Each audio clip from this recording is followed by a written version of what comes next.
All right, joining us now, Missouri Congressman Jason Smith, chairman of the House Ways and Means Committee. Congressman, great to see you. So yesterday we got the big 50 basis point Fed cut. President Biden says it's sign of significant progress. Do you view it that way?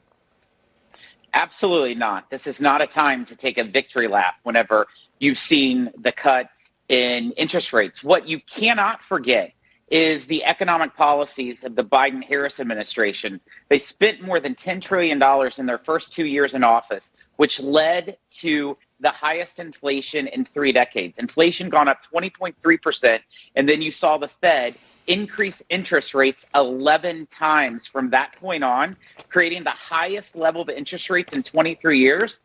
The Biden and Harris administration cannot be doing a victory lap whenever they created this economic crisis, much like Governor Youngkin just said. They're the ones that's responsible for this economic damage. Congressman, I want to talk about policy as well with you. Trump wants to, as he says, bring SALT back, right? Remove the cap on the SALT deduction that was taken away back in 2016. Could you get on board with that, removing that cap?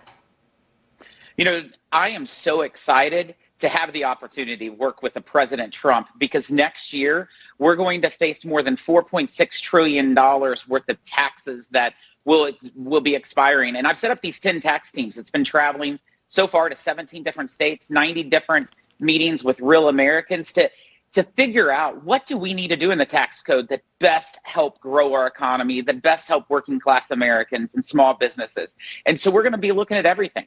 SALT is on the table. No tax on tips is on the table. Making sure our interest rates don't increase. But, you know, there's several things that's expiring that's super crucial. The child tax credit gets slashed in half. The small business deduction that helps pass-throughs, it's eliminated. Research and development is not where you can expense it all within 1 year. So we have our plate full. Congressman, I'm glad you brought up that spike in inflation to 9.1%, and that it's not wise to take a victory lap now that inflation has cooled a bit, but prices are still high. That's what people feel at the grocery store when they're buying things for their kids, trying to put food on the table. In your words, can you explain what's at stake if Kamala Harris were to be president of the United States? It would only be worse of what they have created in this economy.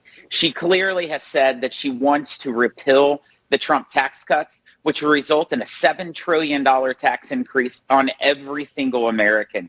70% of the tax expirations that's happening with the Trump tax cuts affects people making less than $500,000 a year. That will be very detrimental to our economy and to individual Americans. During the Trump economy, we had the best economy in my lifetime. Real wages increased by 5%. Record unemployment, the lowest poverty in recorded history. Under the Biden-Harris administration, we've seen the complete opposite. In fact, real wages have decreased 3.9%, and we've seen record inflation. Yeah. Congressman, great stuff. Always good to see you. Thanks for being with us. It's good to be with you, Brian. All right.